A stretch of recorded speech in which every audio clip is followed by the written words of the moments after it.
Hey, everybody, welcome back to a new episode of the Hemming Hot Rod BBQ podcast. On this episode, the ever-loving, returning Ryan Douthit of Driving Sports TV. That's right, I said love him, baby. That's what we did today.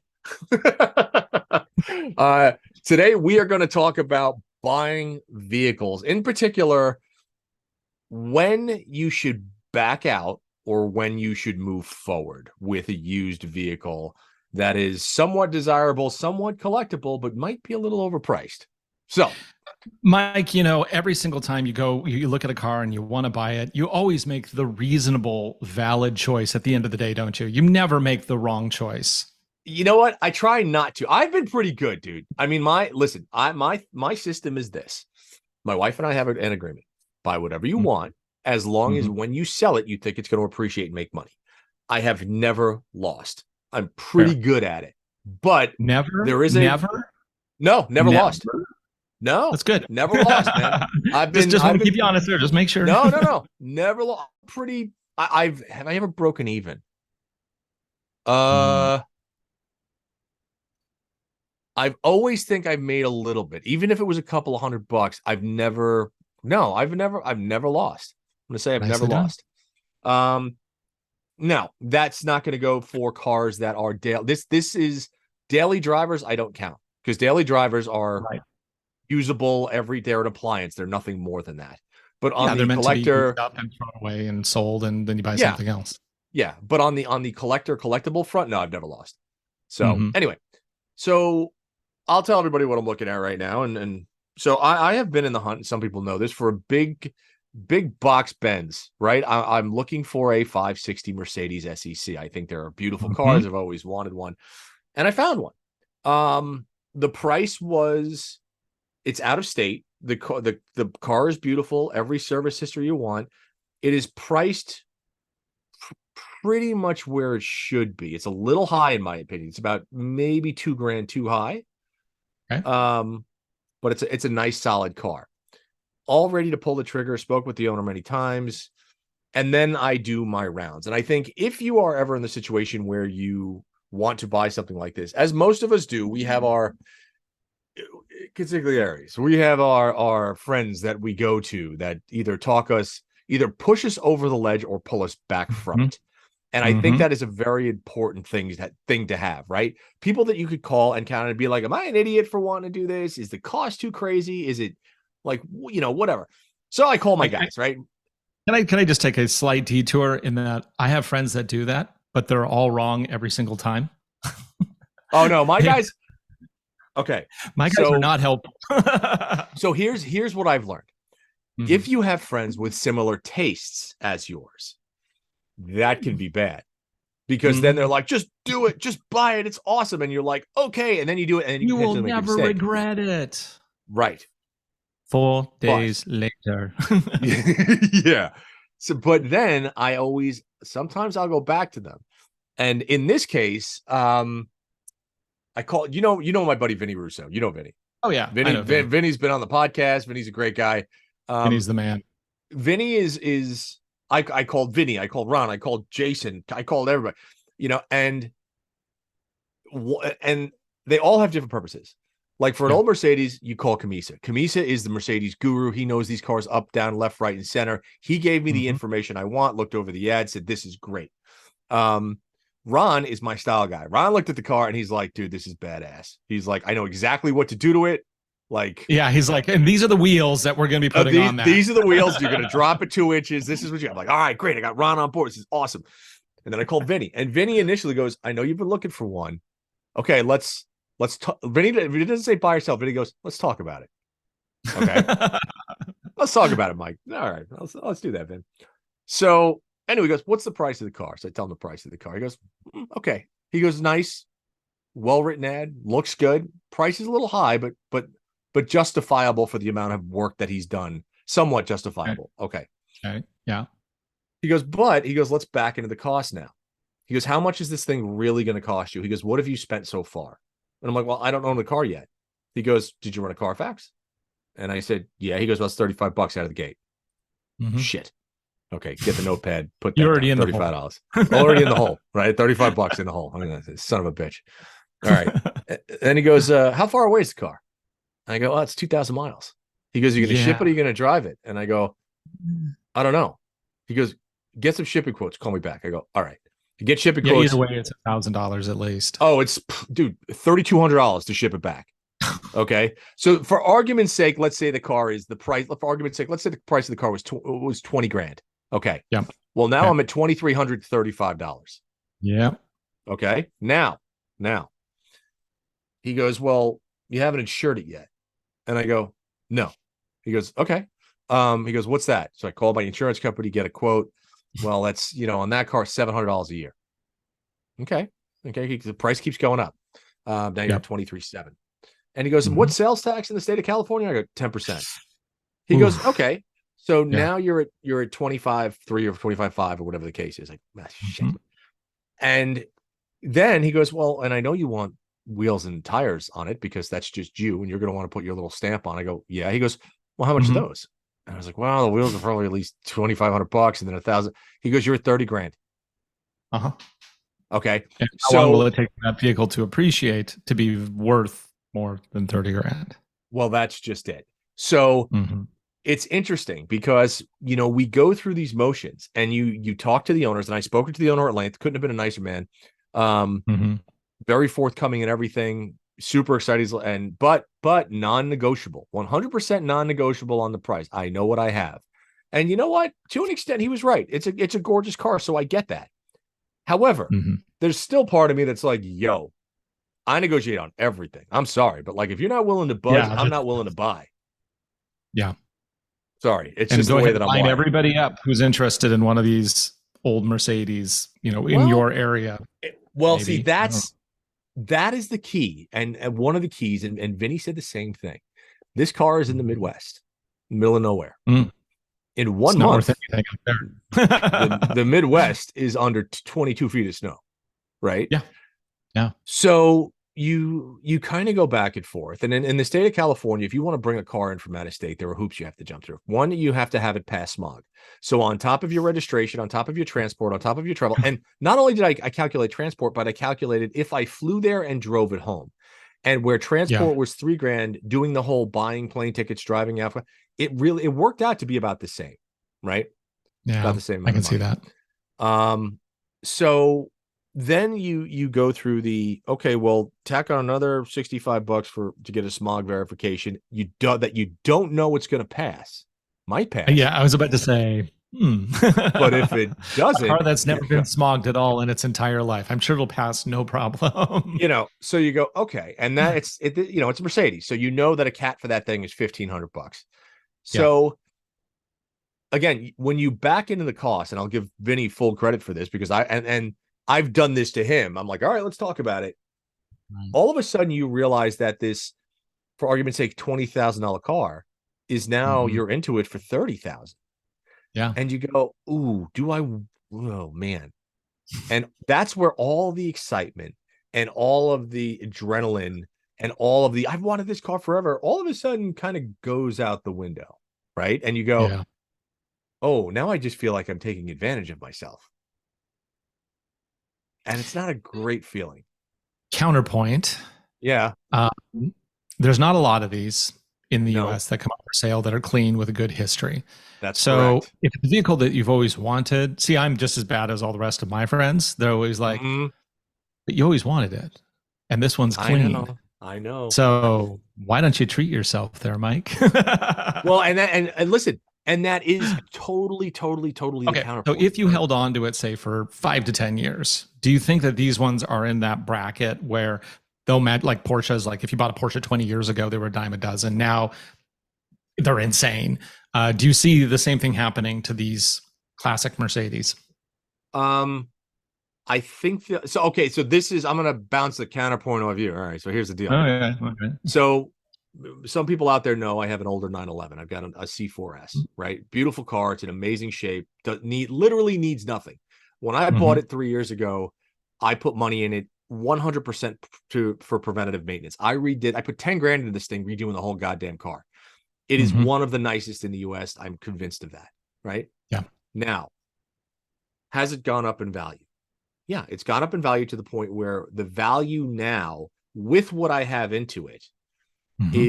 is where it should be. Meaning, if I sold it now, I might make a few bucks, but odds are I'd break even on it, right? Okay. But that's Okay. in 3 years. That's in 3 years. Yeah. Okay, That's not a real long window there not a to long be window, making profit after throwing that much money into it. right? My buying and selling history is a 2 year thing. That's Okay. kind of where I either love it and I'm like, I'm keeping it forever, or I drop Mhm. back and punt. The Mhm. the perfect example is like my Bronco, my 96 Bronco. I bought that car 2018 or something like that. And I was like, son of a bitch. And it was, didn't think I was For going to those like who it. don't know, that is the OJ Bronco. It is Just the OJ. Yeah. But it's a big tractor of a truck. Doesn't do anything great, but my God, it's just a brilliant looking thing with 6 moving parts and it runs. It's perfect. It's a big old lump of a truck that does yeah, exactly what Ford meant it to do. Right. yeah. Just a good Mhm. old truck. I didn't think I was going to keep it for that long, but I fell in love with it. The 911, the problem with that car, and the problem I think with every 911 is they just work. They just do everything Yeah, well. When yeah. we have to go somewhere, we always jump in that because it just works and it gets decent gas mileage and it looks good and it's fun to drive and it's a Mhm. wonderful car. The 911 However, tactical car. right, but it is though more practical than I It's think most people basically become your realize. commuter car in a way. Yeah. Yeah, it has. Mm. But it's I can't you can't keep everything. Sometimes Yeah. you got to move stuff on. I just can't keep Yeah. everything. How many cars do you have right now, Mike?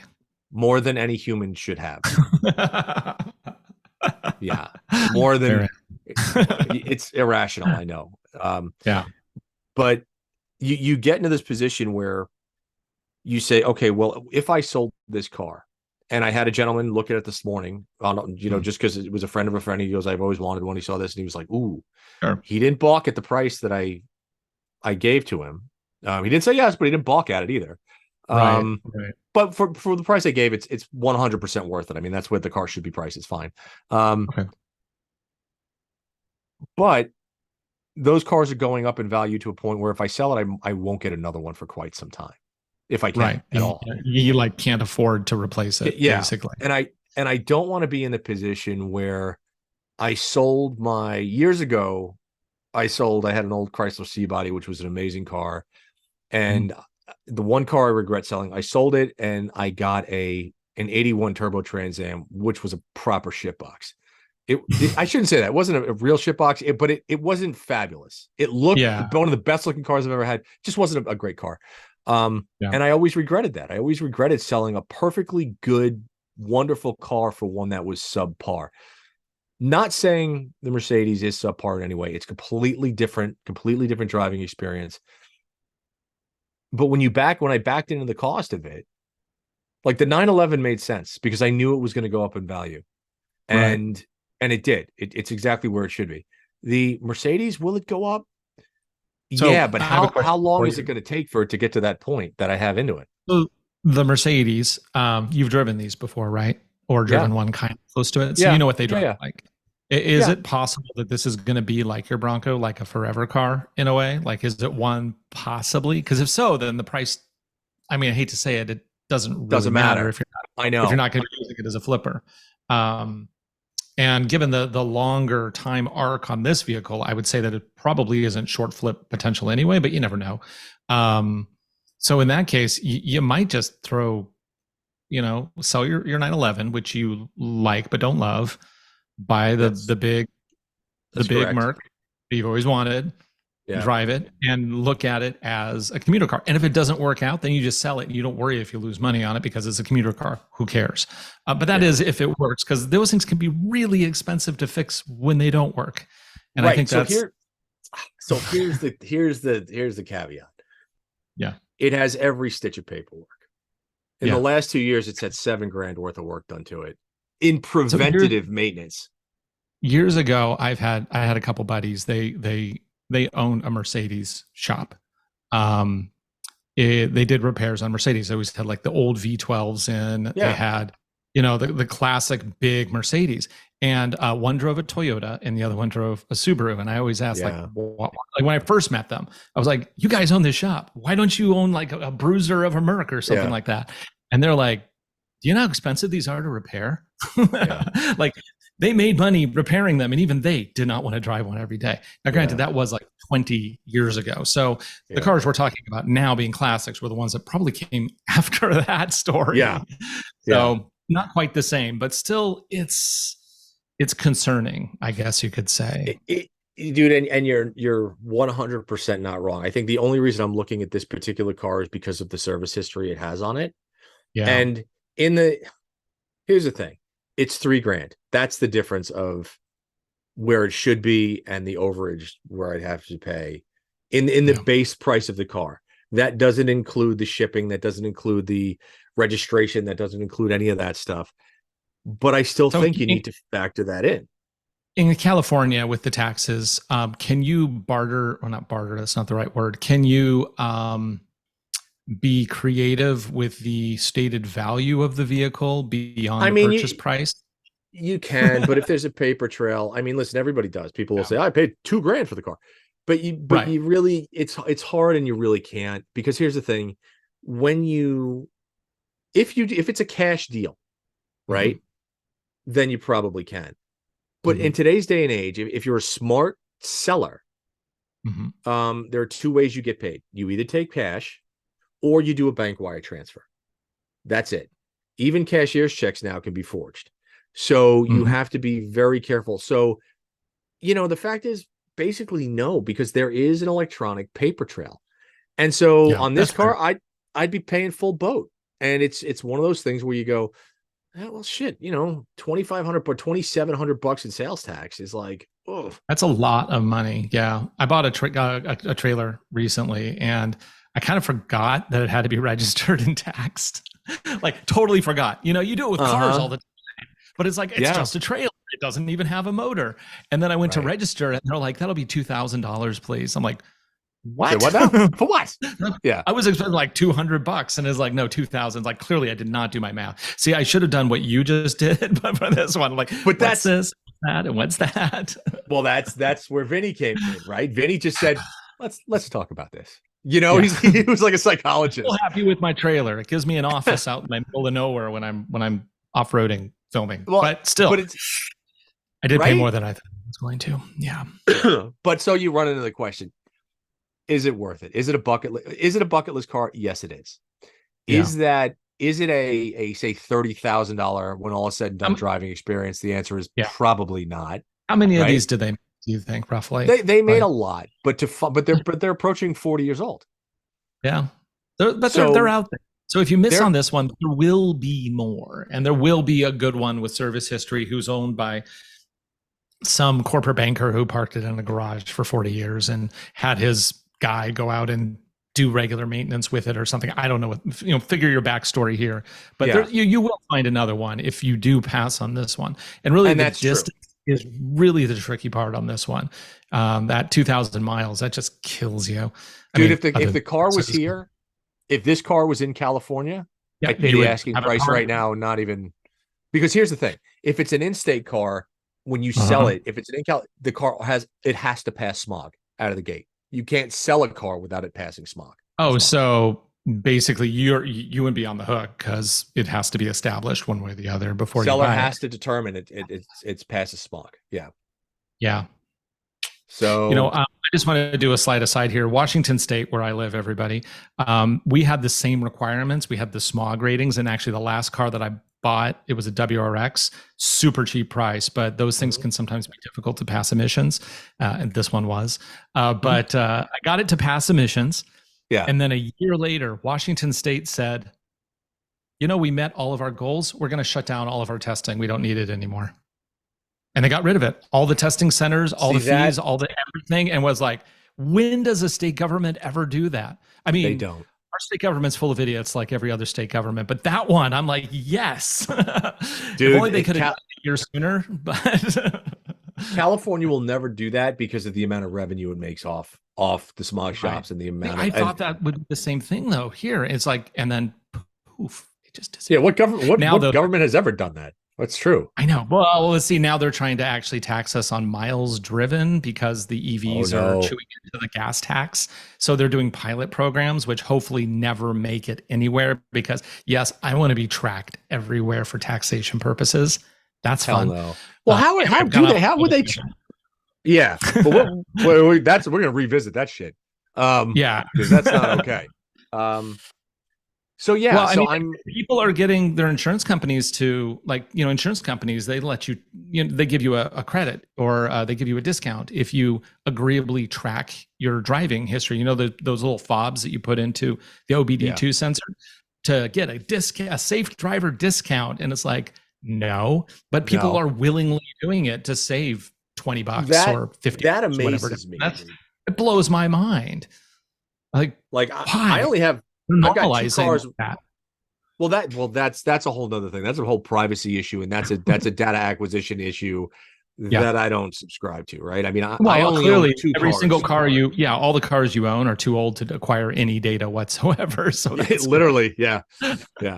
But yeah, so it was just interesting talking to Vin and my other friends about this car, and having, and doing the back end of the cost thing, because when you really do that on a car, if you really want it, and you start to say, well, even if it's a beautifully serviced car and you've got all the records, you're still going to say, well, what if I want to change the wheels? Well, that's $2,500. Tires are $1,100 if you put some decent rubber on there, right? Yep. You do your smog for $65, your registration for $2,500, your transport. You can almost argue wheels and tires, though, because you need those, and you're going to wear through them anyway. So you're eventually going to need it on all your vehicles if you keep them long enough. Eventually. See, but this is the problem, though. You say eventually you're going to need those. It already has wheels and tires on it. I don't need it right now. So it's like, weren't we just driving? I think we were just driving a Fox body just last week, where we looked at the tire date after we drove it, and those tires were 16 years old. That's sketchy. Yeah. So you guys are going to see Ryan Coast would like to have a word with you, dude. So we were in Bennington for myself and Ryan and a bunch of the Hemmings team, and we built a supercharged Fox body Mustang that you guys are going to see. It's coming out on YouTube in the coming months. Wickedly fun car. But when we first got it, we were doing some action shots and slinging donuts and burnouts, and then we noticed the tires were 2006 date codes. We're like, oh, that's probably a terrible idea. We're looking at the date like, is that the date code? That can't be the date code. Yeah, that was the date code. Yeah, that was poor. Poor choice. So that actually comes up with a really good point. If you are buying a used car, always figure out what the date code is, because you cannot assume that the buyers ever change the tires, even if they have a lot of tread, because they drive softly or whatever. It's something you always have to look at too. Even though you may not want to add it to your price of things that you need to add to it, but sometimes you can't just buy. So here's the thing. All the major services were done within the last 2 years, including tires. Everything. Car had $7,000 worth done in the last 2 years. I guess my biggest thing is the amount of money that I have to pay to get it here, and the hoops that I have to jump through, and the fact that I'm going to be into it for close to $30,000 for a $20,000 car. That just bugs Mike, you're not thinking big enough. What you have to do is you say, okay, this is what I need. How do I develop a show so somebody else pays for all of this? Yeah, well, that'd be nice. That would be nice. Coming up soon on the Hemmings channel, Mike Musto flies back east and he buys an old Mercedes. You won't believe the shenanigans that happen along the way. Well, dude, I mean, here's the thing, right? Don't you laugh it's about what that. We do. It's what I we know do. it is. I know. And don't listen, I might have already broached that. I might have already talked about that with a couple people. It's, again, I think the biggest thing is just the payment. It's the is it going to be, because you and I have talked about this on past shows. The new Toyota Land Cruiser is coming out soon. The newest daily driver that I have is 21 years old. That's pretty old. They still all run great, but there is a point where I'd like to have something a little bit more modern. That's not gonna ever, not that my old stuff has ever left me stranded. It's just, right. For those who don't know, I do all new car reviews, and I always have new stuff. So it's always fun to talk to Mike, because he has all old stuff and I have only new things. Yeah. My oldest car that I own is a 2021. Actually, I do have one 1990, but that doesn't really count though. Yeah, no, it doesn't. It's a caged car. But my oldest car is a 1991, and I also have a 1992. So, and I currently have on order a 90. No, not 91, 92. Sorry, I'm wrong decade. 2021. I have a 2021 and a 2022. And on order, I have a 2024 and actually two 2024s because I have the Ranger Raptor on order. And then I also am trying to get a first edition Land Cruiser. Which, now, I want to preface this by saying Ryan's got a lot of cars on order, but don't think he just goes out and spends like lotto money. This is what he does for a living. It's what I do for a living. And you might want to preface that because everybody's like, how much money do you make? Yeah, no. No, I buy a car and then I film reviews and off-road adventures and stuff. And then I sell it like 6 months later. And if I pick right, kind of like Mike, if I pick right, then I can sell it for very close to what I paid originally. If I have a high demand vehicle that's in short supply, I can get 6 months of use out of it and not lose a dime on it. Did that with a 4Runner a couple of years ago. My current Ranger I'll probably lose a little money, but I've also got a whole year and a half out of filming with it. And then the next one's the Ranger Raptor, which I'm only building 5,000 of for the first 2 years or year and a half. I don't know. It depends on when it finally gets built. It was supposed to be built last week. Now it's going to be built in December. And then I'm also trying to get that first edition Land Cruiser because that one actually isn't going to be made till probably next spring. And so I'll probably just I'll probably just swap the Raptor for the Land Cruiser. But then herein it's lies not like I have point. a huge fleet of insane vehicles. But yeah, I do it for a living. You do it for a living, yeah. But I mean, herein lies my point. Like, so say if you spend all this money on the Benz, you go out and then the Land Cruiser comes out because there's going to be a point where I got to buy something new. Do you? I'm just it's the dollars and cents to me. I don't like not getting a deal. I have to bargain. It's just the way that I'm wired. But again, when Vinny said, let's talk about this, and we really, really backed into the cost. It is eye-opening. And I wanted to talk about that because I think anybody out there that is in the position where they might want to buy something, every dollar you think you're going to put into it, write it down and check because all of a sudden that's a really great suggestion. Yeah, because all of a sudden this $20,000 car that I'm looking at is now $30,000 or very close to it. And if you just get, excited about it and you pull that emotional trigger, all of a sudden you're like, wait a minute, wait a minute. Why am I spending another 10 grand or 5 grand? So if you're watching on YouTube, post a comment below right now. Should Mike buy the Mercedes? You can back it up with any thoughts that you had, or just say yes or no. Yeah, and I'm actually curious if other people kind of go down this road of cost-based analysis, and you see, if like I always try to get some kind of ROI out of anything that I buy. I think it's the way you should do it. But there is that balancing act between just like Ryan said, oh, it's fun. You've always wanted to just go do it. And if you lose some money on it, then the hell with it. And you get the experience. I just don't like that fun in your pocket. And you can carry that with you everywhere.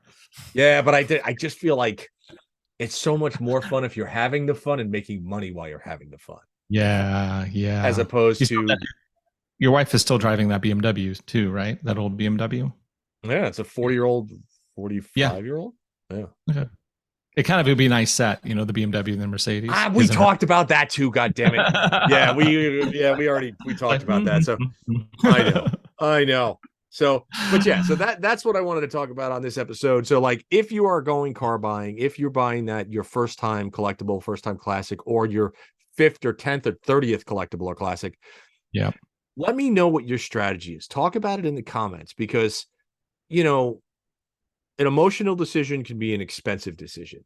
But if you're willing to take a gamble and you're willing to lose a little money and kind of scratch that itch, that's okay. But I'm just curious if other people out there kind of go through the same processes as I'm going through at this point. And Mike, I'm guessing most people's first step is to go to the Hemmings classifieds. Always. Well, dude, here's the thing. That's why this is not an exaggeration. And that's a great point. That's literally where the car is listed. That's where I found it. Oh, is it? It's totally where I found it. I was just like, oh, let me just look. And this is the other part. And I'll throw this out there too. Yes, there's other auction sites and classifieds. I've done 4 cars so far out of Hemmings.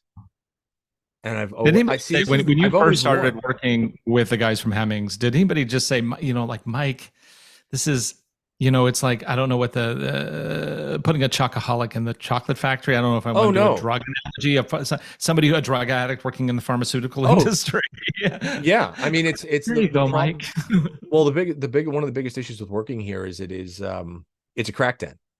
Mm-hmm. That's exactly what it is, because all of a sudden you go, okay, well, I think I want to look for this.